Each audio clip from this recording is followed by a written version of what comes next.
March 13, 1591. The Sahara Desert. 40,000 Songhai warriors stood ready to defend the richest empire on earth. By sunset, their entire civilization would be erased from history. They controlled half the world's silver. They built universities when Europe was burning witches. And in one afternoon, 4,000 men with a secret weapon turned a superpower into dust.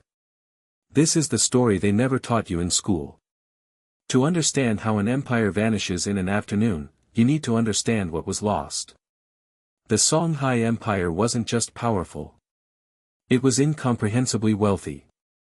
While European peasants starved through famines, Songhai controlled trade routes carrying gold, salt, ivory, and enslaved peoples worth more than the entire economy of England. Their capital, Gao, was a metropolis of over 100,000 people. And Timbuktu? It housed the largest library in the world outside of China. Scholars traveled from Baghdad, Cairo, and Constantinople just to study there. This was an empire so rich that when their emperor made a pilgrimage to Mecca, he gave away so much gold that he crashed the economies of Egypt and Arabia for 12 years. But here's what nobody tells you, the very thing that made them powerful would become the reason 4,000 soldiers could destroy them. And to understand why, we need to go back to a decision made 60 years before that fateful battle. 1528. A man named Askia Muhammad sat on the Songhai throne. He had transformed a regional kingdom into a continental superpower. His army numbered over 30,000 cavalry and hundreds of thousands of infantry.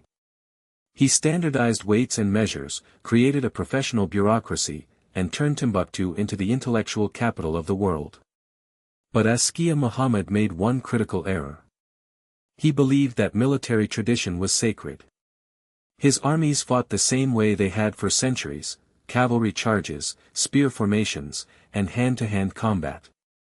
When Portuguese traders offered to sell him firearms, he refused. Guns, he believed, were dishonorable. Cowardly weapons for men who couldn't fight like warriors. His generals agreed. For the next 60 years, Songhai watched other empires adopt gunpowder technology. They watched Morocco build an arsenal of 4,000 muskets. They watched and did nothing. Because they had never lost a war. Why would they change? But across the Sahara, a new sultan had just taken power in Morocco. And he had a plan that would exploit Songhai's fatal arrogance. Now, let me put this in perspective. What Sultan Ahmad al-Mansur attempted should have been impossible. His plan was to march an army across 1,300 miles of the Sahara Desert, the most lethal terrain on earth, to attack the most powerful empire in Africa. Military historians call this logistical insanity. The Sahara killed armies. It swallowed entire civilizations. Water sources were separated by weeks of travel. Temperatures exceeded 130 degrees Fahrenheit. Even local tribes who had lived there for generations died crossing it unprepared. But al-Mansur wasn't insane. He was calculating. He had spent years studying Songhai's weaknesses through spies and traitors. He knew their cavalry was legendary. He knew their numbers were overwhelming. And he knew they had no answer for 4,000 muskets firing in coordinated volleys. So in October of 1590, he sent his army into the desert. 4,000 soldiers. 8,000 camels.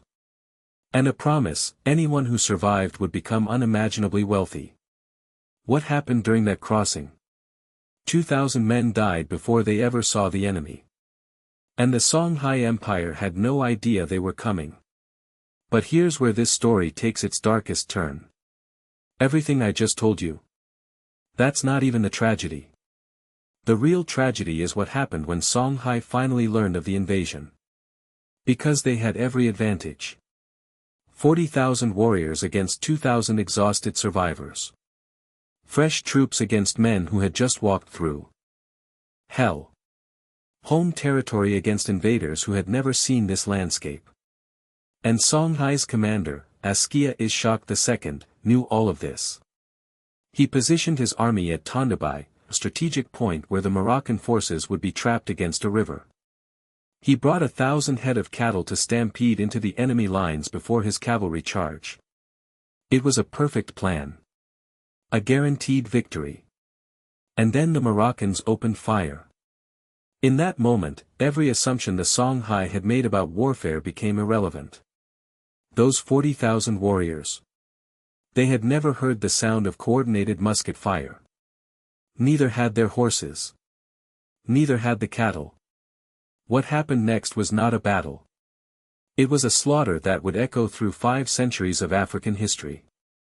The stampede killed more Songhai warriors than the bullets did. 1,000 cattle, panicked by the thunder of gunfire, charged backward into their own army. Horses threw their riders and trampled infantry beneath their hooves. And through the chaos, the Moroccans kept firing.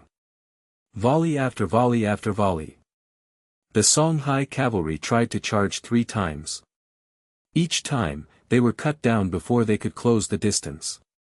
By midday, Askia Ishak fled the battlefield. By evening, 12,000 Songhai warriors lay dead. The survivors scattered into the desert, and the Moroccans marched unopposed into Gao. But the destruction of the army was only the beginning. What happened next would determine whether Songhai's legacy would survive at all. The Moroccans now controlled Timbuktu. They controlled the gold mines. They controlled everything.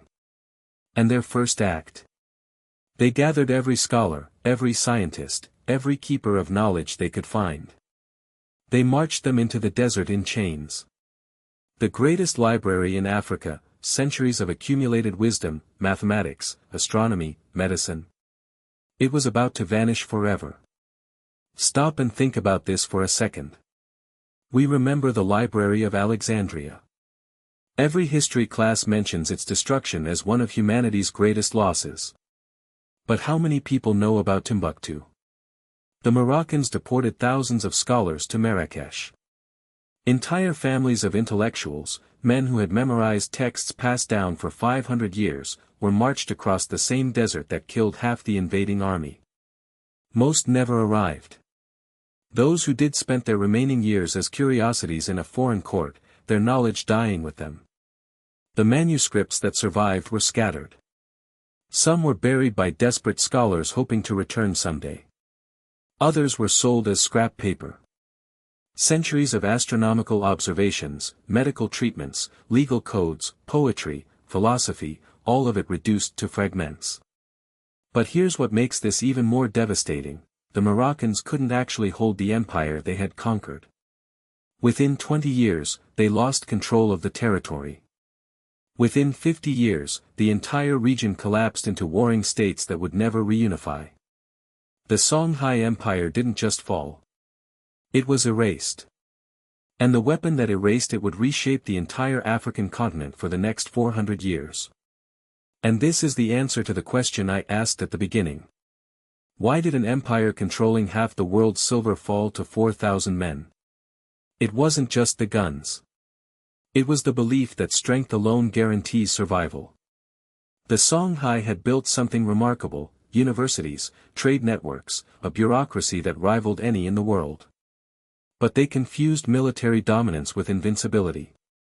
They assumed that because they had never lost, they never could lose. That arrogance cost them everything. And here's what makes this story matter beyond history: this pattern repeats. Every great power that falls believes it cannot fall. Every empire that collapses thought it was the exception.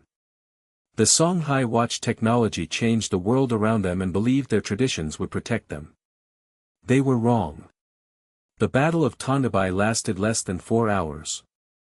It ended 800 years of West African imperial tradition. It scattered knowledge that humanity will never recover.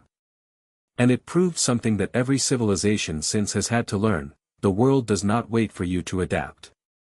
You adapt, or you become history. Today, descendants of those Timbuktu scholars are still recovering manuscripts their ancestors buried 5 centuries ago. Thousands of documents have been found hidden in desert caves, in family collections, passed down through generations who never forgot what was taken from them. The Songhai Empire may have fallen in a single afternoon, but its memory refused to die. And that brings us to the question that haunts every historian who studies this collapse: if one of the most advanced civilizations in human history could vanish so completely, so quickly, what does that mean for our own? The Songhai believed they were eternal. They built libraries to last 1,000 years. They created systems that had worked for centuries. And they never saw the wave coming that would sweep it all away. Perhaps that's the real lesson of Tondibi. It's not about guns versus spears. It's about the danger of believing that tomorrow will look like yesterday. The empires that survive are the ones that never stop adapting. The ones that fall are the ones that say, "We've always done it this way." If this story changed how you see history, hit that subscribe button and share this with someone who needs to hear it. Now I want to know, which forgotten empire should we explore next? The Khmer who built Angkor Wat and then vanished? The Axumites who rivaled Rome? Drop your answer in the comments. Because history's greatest stories are the ones nobody remembers to tell.